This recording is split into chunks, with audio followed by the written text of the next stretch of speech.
Hi hello welcome to our channel Sravanthi Bellozu home vlogs.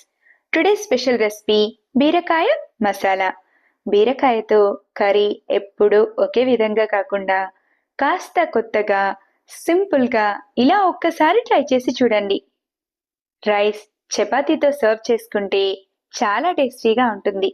బీరకాయ తినడానికి ఇష్టపడని వారు కూడా ఇలా కర్రీని చేసి పెట్టారంటే ఎంతో ఇష్టంగా తింటారు. మరింకెందుకు ఆలస్యం, ఈ టేస్టీ బీరకాయ మసాలాను ఎలా తయారు చేయాలో చూసేద్దామా? కర్రీని ప్రిపేర్ చేయడం కోసం ముందుగా బీరకాయలను తీసుకోండి. నేను 1 కేజీ వరకు బీరకాయలను తీసుకున్నాను. ఇలా తీసుకున్న బీరకాయలపై ఉన్న పొట్టంతా నీట్గా తీసేసి మీ ఇష్టాన్ని బట్టి చిన్న ముక్కలుగా కానీ మీడియం సైజ్ ముక్కలుగా కానీ కట్ చేసి తీసుకోండి. బీరకాయలను ఒక్కొక్కటిగా కట్ చేస్తూ ఉన్నప్పుడు మాత్రం చిన్న పీసును తీసుకొని టేస్ట్ని చెక్ చేస్తూ ఉండండి.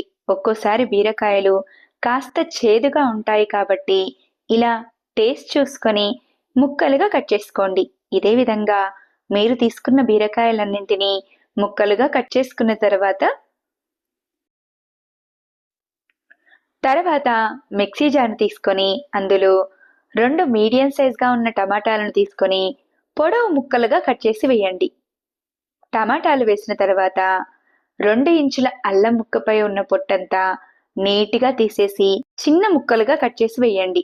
అల్లం వేసిన తర్వాత 4 నుంచి 6 వెల్లుల్లిని వేసి మిక్సీ జార్పై మూతను పెట్టి మెత్తని పేస్ట్లా గ్రైండ్ చేయండి.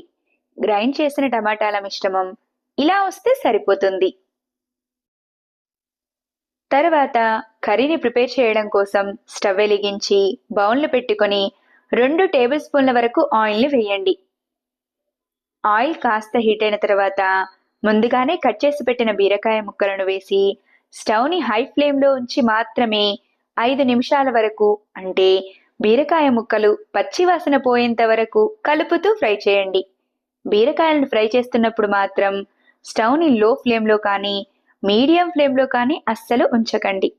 స్టవ్ని హై ఫ్లేమ్లో ఉంచి మాత్రమే బీరకాయ ముక్కలను ఫ్రై చేయండి.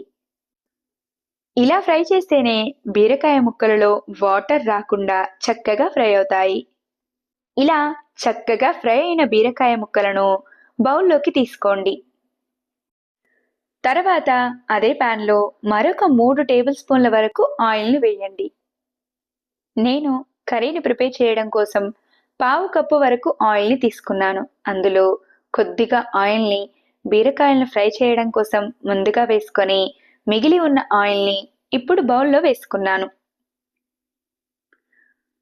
ఆయిల్ హీట్ అయిన తర్వాత 1 స్పూన్ జీలకర్ర, చిన్న ముక్కలుగా కట్ చేసిన మీడియం సైజ్ ఆనియన్స్ తరుగు, పొడవు ముక్కలుగా చాప్ చేసిన 5 నుంచి 6 పచ్చిమిర్చి తరుగు, 3 రెమ్మల కరివేపాకును వేసి ఆనియన్ లైట్ గోల్డెన్ కలర్ వచ్చేంత వరకు కలుపుతూ ఫ్రై చేయండి.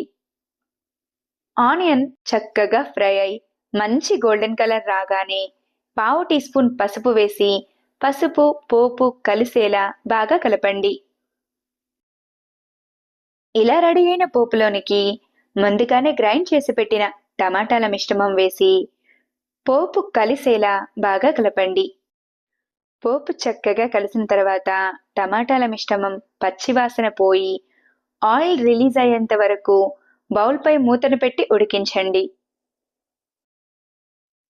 టమాటాల మిశ్రమం పచ్చివాసన పోయి చక్కగా ఫ్రై అయిన తర్వాత తగినంత కారం, రుచికి తగినంత సాల్ట్, 1 స్పూన్ వరకు ధనియాల పొడిని వేసి కారం ఫ్రై అయ్యేంత వరకు స్టవ్ని లో ఫ్లేమ్లో ఉంచి కలుపుతూ ఉండండి. కారం మసాలాలు చక్కగా ఫ్రై అయిన తర్వాత 1/2 కప్పు వరకు పెరుగును వేసి పెరుగు కలిసేలా బాగా కలపండి. పెరుగు చక్కగా కలిసిన తర్వాత ఇలా రెడీ అయిన గ్రేవీపై ఆయిల్ తేలేంత వరకు ఉడికించండి. గ్రేవీపై చక్కగా ఆయిల్ తేలిన తర్వాత ముందుగానే ఫ్రై చేసి తీసుకున్న బీరకాయ ముక్కలను వేసి బీరకాయ ముక్కలు గ్రేవీ కలిసేలా బాగా కలపండి. ఇలా బీరకాయ ముక్కలు గ్రేవీ చక్కగా కలిసిన తర్వాత బౌల్పై మూతను పెట్టి స్టవ్ని లో ఫ్లేమ్లో ఉంచి 10 నిమిషాల వరకు ఉడికించండి. బీరకాయలలో ఎక్కువగా వాటర్ కంటెంట్ ఉంటుంది కనుక గ్రేవీ వేయాల్సిన అవసరం లేదు. మీరు కాస్త గ్రేవీ ఎక్కువగా తినేవారైతే మీ ఇష్టాన్ని బట్టి వాటర్ని కూడా యాడ్ చేసుకోవచ్చు.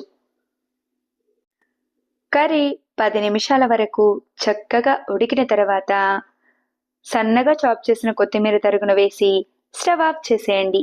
అంతే, ఎంతో టేస్టీగా ఉండే బీరకాయ మసాలా రెడీ. ఇలా రెడీ అయిన కర్రీని వేడి వేడి రైస్తో గానీ చపాతీతో గానీ సర్వ్ చేసుకుంటే చాలా టేస్టీగా ఉంటుంది. ఎంతో టేస్టీగా ఉండే బీరకాయ మసాలాను సింపుల్గా, టేస్టీగా ఎలా ప్రిపేర్ చేయాలో చూశారు కదా.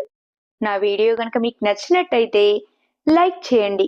ఇలాంటి మరెన్నో ఇంట్రెస్టింగ్, టేస్టీ, హెల్దీ రెసిపీస్ కోసం నా ఛానల్ని సబ్స్క్రైబ్ చేయండి.